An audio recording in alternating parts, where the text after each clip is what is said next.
Today, we're going to take a look at section 5 of the Age of Discovery. So you can see here, you have your section 4, that should have all been filled out. You've gone through the review information, so you know what to highlight. You've got the important facts, and now we're at the bottom of your outline to begin Roman numeral 5.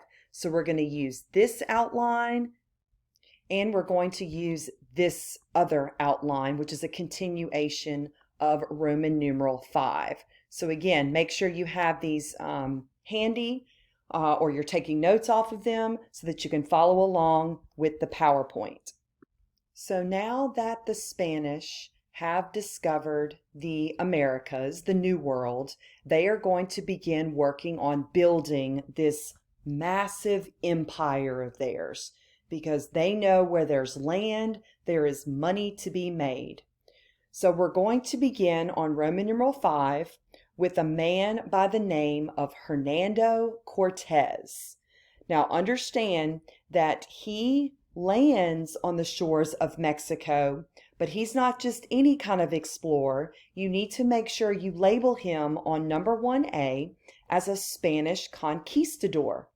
Spanish conquistador, if you want to go ahead and just make a quick little note of a, definition or description, is someone who conquers land, they conquer the people, and then they take their treasures. So this is not just your typical exploring and looking for the unknown. Conquistadors are actually those who not only conquer the land, they want to take the land, they want to conquer the people so they can get the land from them and take all of their treasures. So he clearly is looking for gold and silver in what we know to be Mexico. So if you switch over to the other page of your Section 5 outline, we'll start taking a look at how in the world these conquistadors, like Cortez, is able to accomplish that goal of actually conquering the land, the people, and taking those riches. So with only a few hundred men, this is what's so remarkable, he was able to conquer the ancient civilization of people known as the Aztecs. So not only did he find a way to conquer them, but he was able to take the land where the Aztecs lived in, of course, present-day Mexico. So a little bit of background about the Aztec tribe itself. So this is on your number 2A. We know that the Aztec tribe was ruled over with a chief in charge. So their chief is Montezuma, and this is an image of what they believed Montezuma looked like. We know that the Aztecs, being an early tribal civilization, was one of the largest of the area. In a moment, I'm going to show you a map so you can see how spread out they truly were in the country of Mexico. We know that the Aztec people believed that Cortez was a god. They immediately welcomed him with all of these gifts, including gold. And so we know that Cortez is just simply going to take advantage of the situation. You know, there are thousands and thousands of Aztec people, but Cortez just has a few hundred men with him. So you're asking yourself, how in the world does just a few hundred men conquer thousands of people? Well, there's a couple of factors that we're going to go over. But first, let me show you the map that I'm talking about so you can see the location of where all of this is happening. You can see here in this orange-yellow color, this is the area where the Aztecs were located. So it was definitely a large area in the present-day country of Mexico. Later, you'll hear me mention the Mayans, and they're on this peninsula. It's called the Yucatan Peninsula in Mexico. So that's a whole other early tribal civilization. So again, more about the Mayans later, but let's go back to the Aztecs. So how did the Spanish conquer these Aztec people? Well, here are your answers. They definitely had the technology that the Aztecs didn't. So guns are going to give the Spanish an advantage over the Aztec people. The Spanish had horses to ride around on, and so that gave them an advantage to get around a lot easier and faster. Armor, of course, for protection, and the invisible advantage that the Spanish had over the Aztecs was the disease that ravaged populations known as smallpox. This was highly contagious and it ran throughout these tribes very, very quickly. The Aztecs had absolutely no immunity to this disease and they were dying left and right.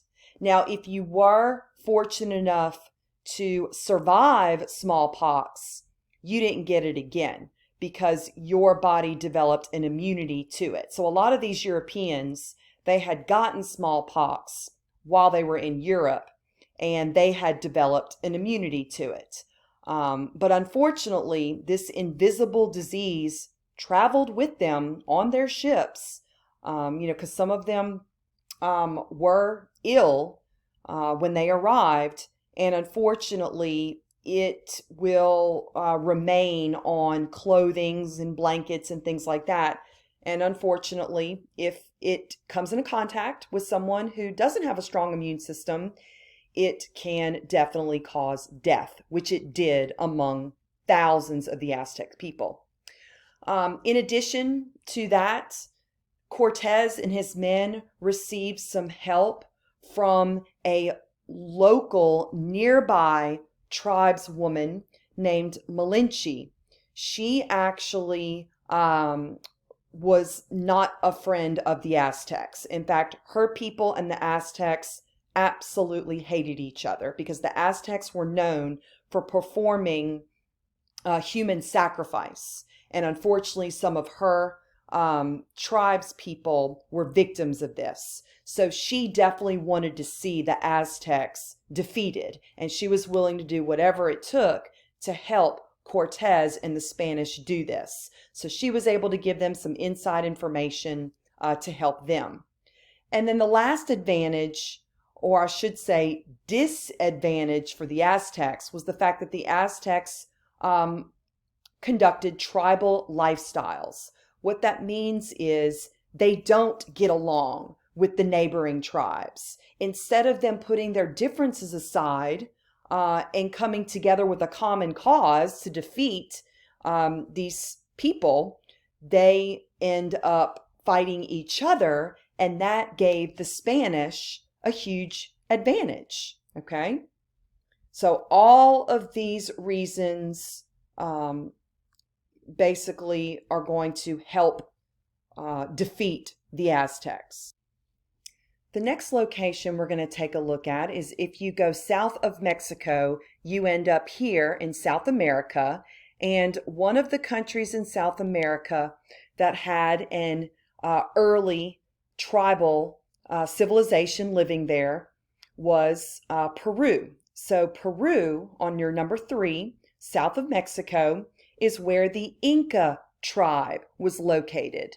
I don't know if you can see this because it is rather small, but this area in green shaded is where the Inca tribe was located in Peru.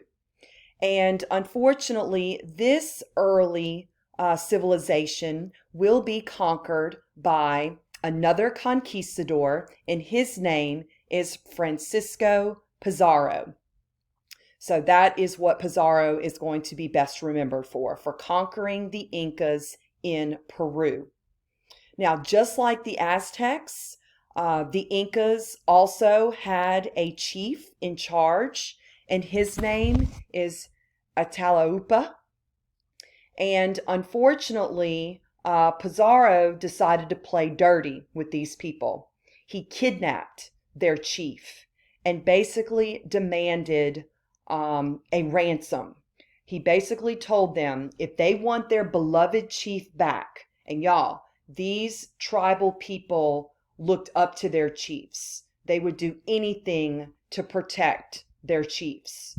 So when Pizarro basically said, you want your chief back safely, you better meet my demands. And that was, he wanted one room filled with gold and two rooms filled with silver. Why not the other way around? Because there was a lack of gold, and he knew he could get one room of it, but probably not two. There was definitely more silver than gold in South America, or at least this area. So this is his demand, and the Inca people will absolutely do what Pizarro wants because they do not want their chief harmed. Well, unfortunately, as you can see, they do what Pizarro asks, and then he still killed the chief anyway. And so, unfortunately, those people will decline very, very quickly. So that is one way that he is able to defeat them. Now, you're going to read a little bit more about some of these tribes when you do a textbook assignment, probably next week. I don't know if we'll have time for it by Friday, but it's coming up. So more about that later. So we just finished mentioning two important conquistadors that pertain to Spain. And so you can imagine the Spanish are loading up on gold and silver from this part of the world that we all know to be Central or Latin America. Now, do you think all of those ships loaded with gold and silver, are they making it safely back to the European countries? You know they're not. Some of them get caught up in storms, and then, of course, some of them are going to fall victim to pirates. So that's what I want to talk to you about next. The fact that you've got all these Spanish ships that are loaded with gold and silver, so they would be labeled as treasure ships, and the Spanish are making their way back to Spain. And unfortunately, some of them don't get very far because as they're traveling through the Caribbean Sea, there are pirates lurking around. Now, make sure y'all are on number 4, okay? And there's a big space on number 4 that you could put this information about the pirates.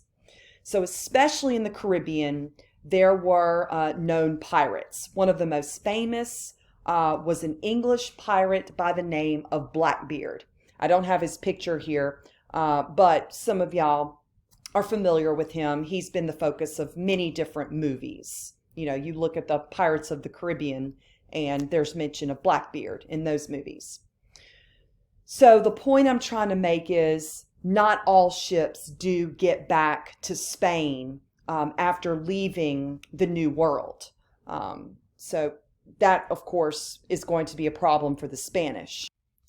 So other than Blackbeard, there is another famous English pirate who I'm going to talk to you about in the next video. I'm running out of time on this video because they do give me time limits. So I'm going to go ahead and end this one so I can start the next one with the great story of Francis Drake. And we will continue on with section 5 in the very next video.